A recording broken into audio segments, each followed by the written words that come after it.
नमस्कार। आज हम बात करेंगे एडुलाइफ पर नवंबर माह के लिए मंथली स्टेटमेंट में हुए बदलावों के बारे में।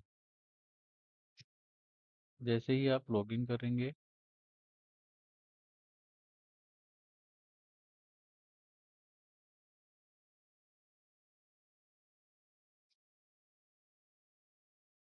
लॉगिन करने के बाद एकेडमिक नॉन एकेडमिक पर जाकर मंथली स्टेटमेंट में जैसे हर बार आप लॉगिन करते हैं उसी तरह से आप पासवर्ड एंटर करें और वेरीफाई करें। वेरीफाई करने के बाद आपको इस बार कई सारे अलग टैब दिखाई देंगे। बदलाव इस बार ये है कि जो स्टाफ डिटेल एक जगह आती थी उसे इस बार 4 हिस्सों में बाँट दिया गया है। सबसे पहले आप सेट मंथ करें।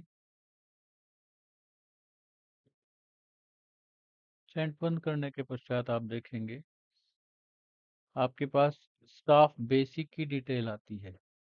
स्टाफ बेसिक पर जब आप क्लिक करेंगे तो आपके स्कूल का सारा स्टाफ जो भी आपने एंटर कर रखा है वो उसकी डिटेल वहाँ पर ओपन हो जाएगी।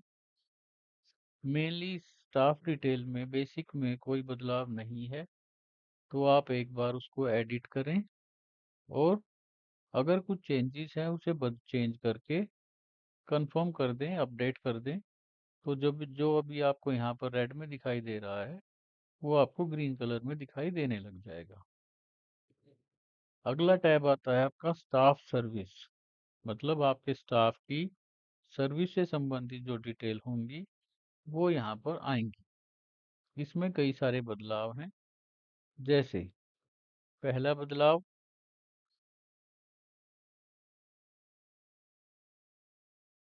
सबसे पहले आएगा आपका इनसेट ट्रेनिंग्स। जो आपने इनसेट की ट्रेनिंग अटेंड की है, कभी भी आपने की हो, जो सबसे लास्ट में की है उसकी आपको डेट यहाँ पर एंटर करनी होगी। लास्ट फिजिकल सेमिनार, आपने कभी भी पूरी सर्विस में अगर फिजिकल सेमिनार अटेंड किया है तो उसकी डिटेल आप यहाँ पर भरें। अगर नहीं किया है तो डेट को बिल्कुल ब्लैंक छोड़ दें। D D M M Y Y वहाँ लिखा होगा, उसको वैसा ही रहने दें। उसके बाद आता है आपका लास्ट प्रमोशन ऑर्डर। अगर आपका प्रमोशन हुआ है, जैसे टीचर से अगर कोई प्रिंसिपल बना है, तो उस प्रमोशन ऑर्डर का नंबर यहाँ पर एंटर करेंगे, अन्यथा इसको ब्लैंक छोड़ देंगे। अगर प्रमोशन हुआ है तो प्रमोशन ऑर्डर की डेट को लिखना है आपको यहाँ पर, अन्यथा इसको भी ऐसे कैसा छोड़ेंगे। लास्ट प्रमोशन ज्वाइनिंग डेट, जो प्रमोशन की ज्वाइनिंग डेट है वो आपको लिखनी है। और प्रमोशन टाइप किस हिसाब से हुआ है आपका, रेगुलर हुआ है, एडॉक हुआ है, एलएसी है, नहीं है तो आपको इसको ब्लैंक छोड़ देना है। उसके बाद आता है ट्रांसफर ऑर्डर।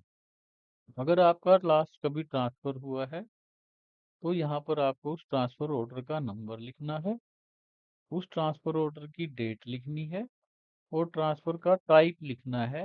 आपने अपने चॉइस से लिया था, एडमिनिस्ट्रेटिव ग्राउंड पर रूटीन ट्रांसफर हुआ है, सरप्लस की वजह से हुआ है या पनिशमेंट की वजह से हुआ है, वो आपको यहाँ पे एंटर करना है। अगर आपने ट्रांसफर नहीं लिया है तो आपको ये सारी चीजें ब्लैंक छोड़नी है। डेट ऑफ ज्वाइनिंग, आपका पुराने स्कूल की आईडी, वो आपने पहले भर रखी है, वो यहाँ पे भरी हुई आएंगी। अगला टैब आता है रैंक इन सिलेक्शन बोर्ड। जब भी आपने एग्जाम दिया होगा, यहाँ पे आपको अपनी रैंक लिखनी है। कई जगह देखा गया था जो रैंक है वो SC 1 2 3, ST 1 2 3 या OBC 1 2 3 करके भी आई थी कई बार। तो वहां से आपको जो भी न्यूमेरिक है केवल वही लिखना है, कोई भी अल्फाबेट यहाँ पर आपको नहीं लिखना है।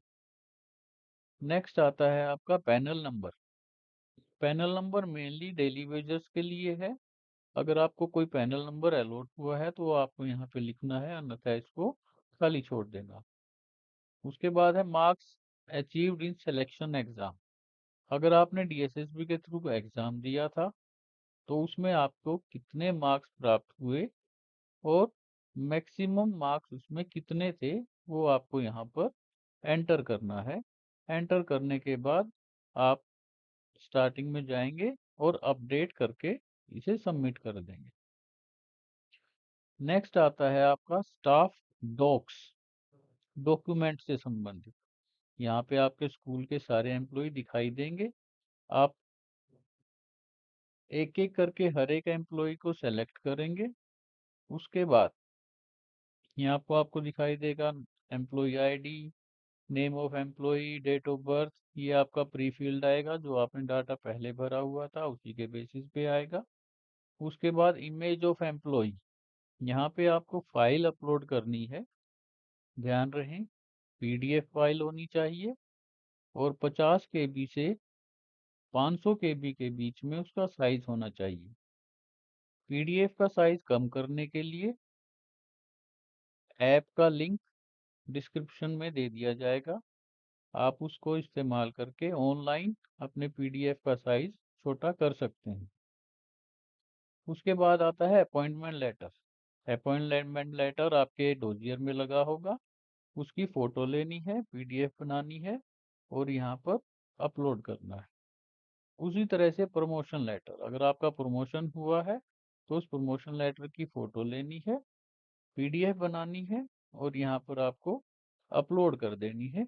जैसे ही आप अपलोड करेंगे, सबमिट करेंगे, तो आपका एक एक करके सभी एम्प्लॉयज की डिटेल्स, सारा डॉक्यूमेंट्स जो है वो अपलोड हो जाएगा।